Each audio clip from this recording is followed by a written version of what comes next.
السلام علیکم ورحمۃ اللہ وبرکاتہ۔ الحمدللہ رب العالمین والصلاة والسلام علی رسولہ الکریم، اما بعد فاعوذ باللہ من الشیطان الرجیم، بسم اللہ الرحمن الرحیم۔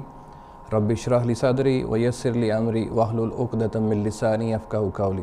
پیارے بچوں، میں آج پھر حاضر ہوں آپ کی خدمت میں۔ میری طرف سے السلام علیکم ورحمۃ اللہ وبرکاتہ، اور میں امید کرتا ہوں کہ آپ بالکل ٹھیک ٹھاک ہوں گے اپنے لاک ڈاؤن ڈیز میں، جو میں نے آپ کو روٹین بتائی ہوئی ہے صبح سے لے کے رات تک اور رات سے لے کے صبح تک، آپ بالکل اس کو فالو کر رہے ہوں گے انشاءاللہ۔ آپ قرآن پاک بھی پڑھ رہے ہوں گے، احادیث بھی پڑھ رہے ہوں گے، نمازیں بھی پڑھ رہے ہوں گے، ترجمے کے ساتھ قرآن پاک بھی پڑھ رہے ہوں گے، اور آج سے انشاءاللہ یا اس سے پہلے آپ کچھ ویڈیوز مل گئی ہوں گی، اس میں بھی آپ نے قرآن پاک پڑھنا شروع کر دیا ہوگا ترجمے کے ساتھ۔ اسپیشلی جو نماز کی جو ٹرانسلیشن ہے وہ اس کی سمجھ آپ کو آنا شروع ہوگی۔ آج اسلامیت کا ہمارا دوسرا لیسن ہے۔ اس سے پہلے ہم نے والدین کے حقوق کے بارے میں پڑھا، اور میں امید کرتا ہوں کہ آپ اپنے والدین کا بہت زیادہ، پہلے سے زیادہ احترام کرنا آپ نے شروع کر دیا ہوگا۔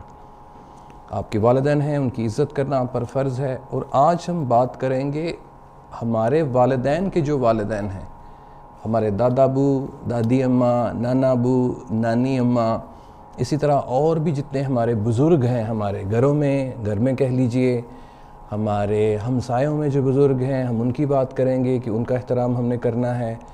تو ہمارے آج کا جو ٹاپک ہے وہ کیا ہے؟ بزرگوں کے حقوق۔ تو یہ ورک شیٹ نمبر 3 ہے۔ گریڈ 1 سے لے کے 7 تک ہم بزرگوں کے حقوق کی بات کریں گے انشاءاللہ، اور جہاں جہاں بھی ہمیں بزرگ ملیں گے ہم ان کی خدمت کریں گے۔ آپ اپنے آپ کو سمجھا لیجئے کہ چاہے وہ ہمارے دادا دادی ہوں، نانا نانی ہوں، یا کوئی بھی بزرگ دنیا میں ہوں، ہم نے ان کی عزت کرنی ہے۔ ٹھیک ہے میرے پیارے بچوں؟ اب سب سے پہلے ہم یہ جان لیتے ہیں کہ بزرگوں کے بارے میں ہمارا دین کیا کہتا ہے۔ میں ہلکی پھلکی ریڈنگ کرتا ہوں، اس کے بعد پھر میں اس کی تشریح کروں گا۔ آپ کی بک کہتی ہے، اللہ تعالیٰ نے اپنے آباء اور بزرگوں کی عزت اور توقیر کرنا فرض قرار دیا ہے۔ ان کے ساتھ معاملات میں نرمی برتنا، بات میں ادب و احترام کرنے کا لحاظ رکھنا، چہرے پہ شگفتگی اور رویے میں بھلائی اختیار کرنا ضروری ہے۔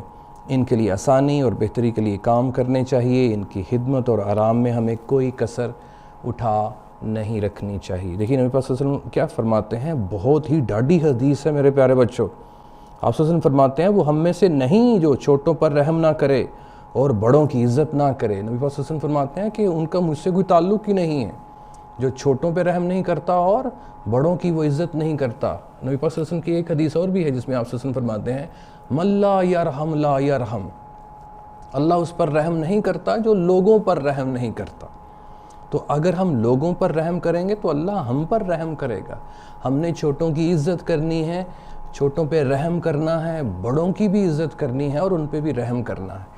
اس لیے جتنی ہمدردی ہم بزرگوں کو دکھائیں گے، کیونکہ ان کی ایج اس طرح کی پیارے بچے ہو چکی ہوتی ہے، وہ کمزور اور لاغر ہو چکے ہوتے ہیں۔ جیسے آپ نئے نئے دنیا میں جب آتے ہیں، آپ کو پتہ ہے کہ آپ سہارا لے کے چلتے ہیں، آپ کو اپنے ماں باپ کے سہارے کی ضرورت ہوتی ہے، پھر آپ کھلونا پکڑ کے چلنا سیکھتے ہیں، آپ پھر 3 پہیے والی سائیکل کے اوپر آپ چلتے ہیں، اس کو سیکھنا شروع کرتے ہیں آہستہ آہستہ، وہ بھی سہارا ہوتا ہے۔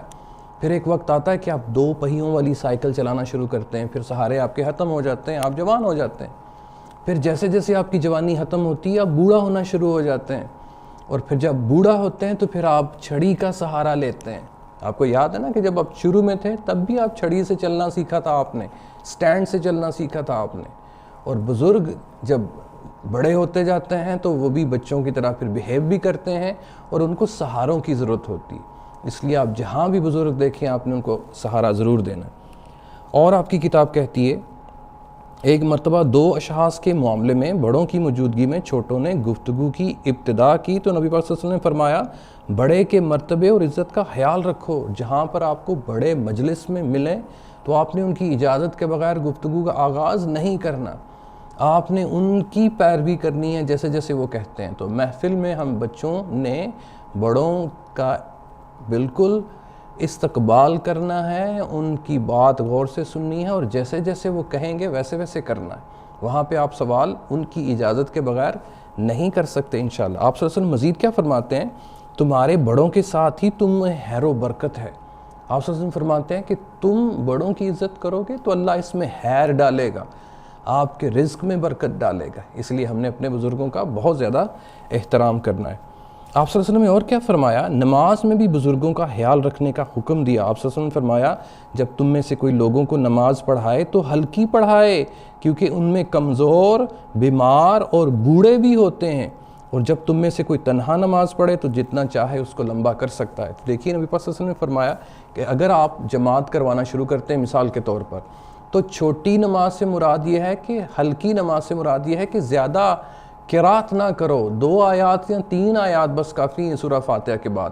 لوگ لمبی لمبی صورتیں پڑھنا شروع کر دیتے ہیں، تو فرمایا کہ چھوٹی نماز پڑھنی ہے، کیونکہ اس چیز کا خیال رکھنا ہے کہ ہمارے پیچھے کمزور بھی ہیں، ضعیف بھی ہیں، بوڑھے بھی ہیں، بچے بھی ہیں، اور وہ زیادہ دیر نماز میں کھڑے نہیں ہو سکتے۔ دیکھیے کتنا احترام کرنے کے لیے ہمیں کہا گیا ہے، تو آپ بھی اس چیز کا دھیان رکھا کریں۔ لہٰذا بزرگوں کا احترام کرنا، ان کے آگے نہ چلنا، ان کی قدر و منزلت کی نگاہ سے دیکھنا چاہیے، ہمیں یہ سارے کام کرنے چاہیے۔ ان کے تجربات سے سیکھنا چاہیے، ان کو اپنا قیمتی اثاثہ، ان کا وقت دینا چاہیے، اس کے لیے کشادگی کا مظاہرہ کرنا چاہیے، اس کو خوش کرنا، ان کی رائے کو فوقیت دینی چاہیے، اور ان کے مشوروں پر عمل کرنا چاہیے تاکہ خیر و برکت کا حصول ہمارے لیے یقینی بن جائے۔ تو یہ ساری چیزیں آپ کی کتاب میں لکھی ہیں۔